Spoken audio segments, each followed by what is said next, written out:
Hello and welcome. This is In the Studio and it's episode number 51. Today I have a handful of workflow tips, just some keyboard shortcuts, some nice little features within FL Studio 12 that maybe you didn't know about, maybe you know about some of them, and maybe maybe some will be a surprise and will help you. So it's worth a watch, I think.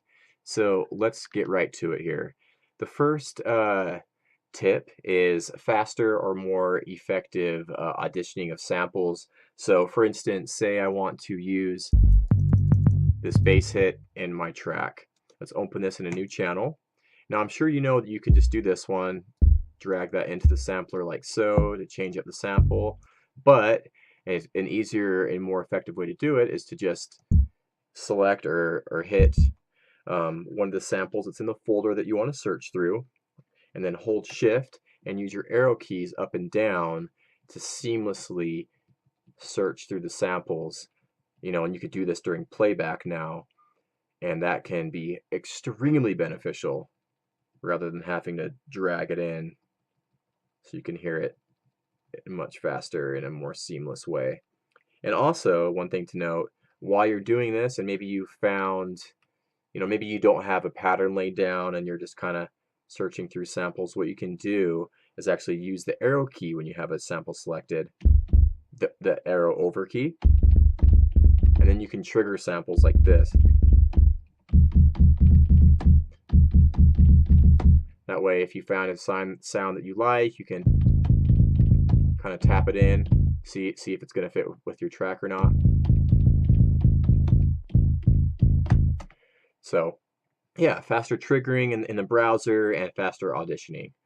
The next tip here is very useful, actually, just for keeping organized and just general workflow. So this applies to many things, but in the playlist here, if you wanted to rearrange the order of your tracks here, what you do is you hold shift, and while you're hovering over the track that you want to move, hold shift and use your mouse scroll to move that track up and down.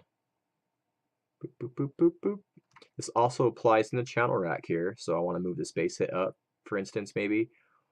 Hover over it, hold shift, and use your scroll on your mouse to move it up and down. You can also rearrange and organize the channel rack by going to the sort by, and you can do it by color, track name, or the track number. So now the same principle also applies within the mixer.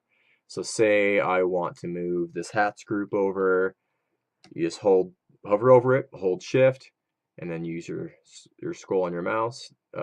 Down moves it right, and up moves it to the left.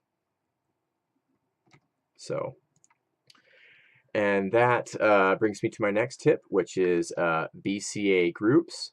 So say I have all my tracks, the volumes are pretty much where I want them, but I just want to bring everything down relative to each other at the same time.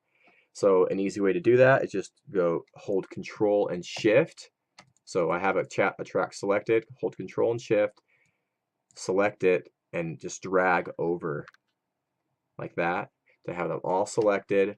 And now you can move the volumes up and down and keep the relative volume for all your tracks without having to do it manually, which would be a pain in the ass. This is known as a VCA group. So yeah, super simple. Again, Control Shift, drag over, and the same works for deselecting. And then you can boop. So that's very handy to know. The next tip is how to save a mixer state. So let's say you have an effects chain of plugins that you really like. It really works with your sound, your style, and you want to save that so you can recall it at a later time. So I'm just going to pull up some random plugins here just for the example. And okay. So say this is my go-to effects chain right here.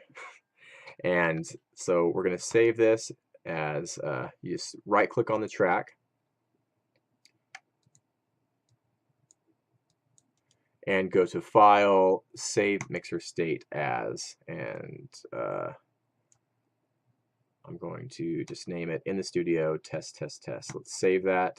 I'm going to replace it because I filmed this video a minute ago and I totally fucked up. So okay, now I'm just going to, and if you want to clear a track, you just go to File, Open Mixer State, and go to Default. Then it'll bring it back to its default setting.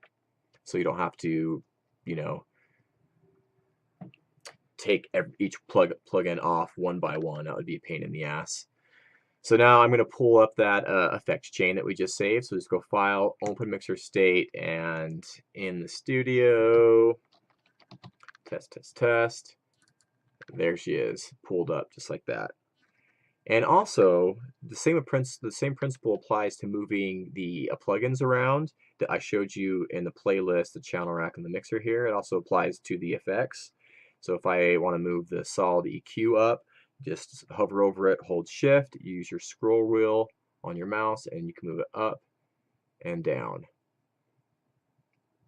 And if you go down all the way to the bottom and keep scrolling down, it'll go up to the top. So the same principle applies to the insert effects. Okay, let's talk a little bit about the cut tool.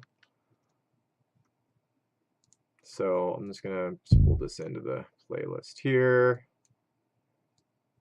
Cut tool is pretty handy little feature. Just one thing to note, when you have the zero crossing selected up here in the left when you're working with audio, sometimes you might be wondering why you have, you know, say I want to cut right here, and see it worked in that case. Say I want to cut right here. Sometimes it won't cut exactly where you have selected, and that's because it's not on a zero crossing, and so it will snap to the zero next, you know, the closest zero crossing. So I just wanted to note that that's why it's doing that. If you want to zoom really far in, you can increase the zoom. And I think I mentioned this in one of my earlier videos, but I'll just show you again really quick. To do that, say you just want to get really precise with like a cut or some editing, you know, you go to your general settings, go to project, and by default it's the time base is set to 96 pulses per quarter note is what that stands for. But if you can go all the way to 960. This does increase the CPU load a little bit, but you can zoom way the fuck in this way. So I just wanted to mention that. That's how you increase the zoom. Now back to the cut tool here. I'm sure you know that you kind of do it at an angle here. If you wanted to cut like somewhere in between there, you know, you can do it that way. You can, you know, you can have it snap to the grid, depending on what you have selected here. So in the snap, so now it'll snap to the grid. You can also, if you want to keep it straight and not have it move around like that, if you hold Shift, it'll keep it straight, which is really useful if you want to cut a lot of clips at the same time. Sometimes when you have it, when you pull it down, it could be kind of finicky and move around a little bit like that. But if you hold Shift, it'll keep it nice and straight. And then if you instead of left clicking with the cut tool, if you right click, it will automatically delete, it'll cut and delete the smaller clip automatically, which can be useful as well. So that's just a little bit about the cut tool. Now I want to show you how to, one way to get rid of the clicks and pops with audio. So I have this bass hit here. Let's pull it up in the sampler, and in the declicking option we're going to go transient bleeding. That's going to pull up this little fade at the end here, and then that'll allow you to, you know, have a bit more control over the click, and you can, you know, declick it that way if you need, rather than going like volume, automate, you know, and do a little fade at the end. You could just do it this way. So that's that. Now the next thing I want to show you is ghost notes. This is more useful for putting together chord progressions and melodies and things like that. But just to show you how to access it, what we're going to do here is I'm just going to piano roll. Okay.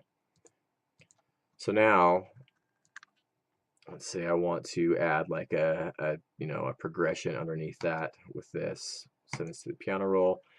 These are the ghost notes. I don't know if by default they're selected. I have them enabled, but to enable the ghost notes, you just go to helpers and enable ghost notes. So you can take it off there if you want. If you don't want them on, just ghost channels. And then if you want to, and that way you can kind of reference what notes I have here. Say okay, and then I want to, you know, it's a help for sure. And if you want to edit the ghost notes, what you can do, say I'm working on this one there, and say, oh no, I want to change this one here. Just double right click on it, and it'll take you to the ghost note channel, and that way you can edit this one. Boop, boop. You can also have it so you can always edit the ghost notes. I have that enabled already, but it's not enabled by default. But you can just do that by going to the same place, helpers, and editable ghost notes. I'm going to take it off because I don't actually like that on, but it's there if you want it. So yeah, those are my handful of workflow tips for today. There's many more, so I might do another one of these in the near future, but yeah, that's it for today. Hope you enjoyed it. Leave me a comment, leave me a question, and I'll see you soon. Take care.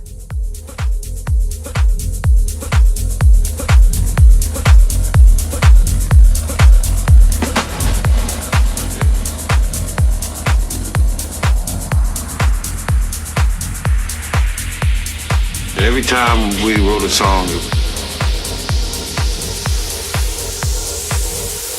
that was unbelievable.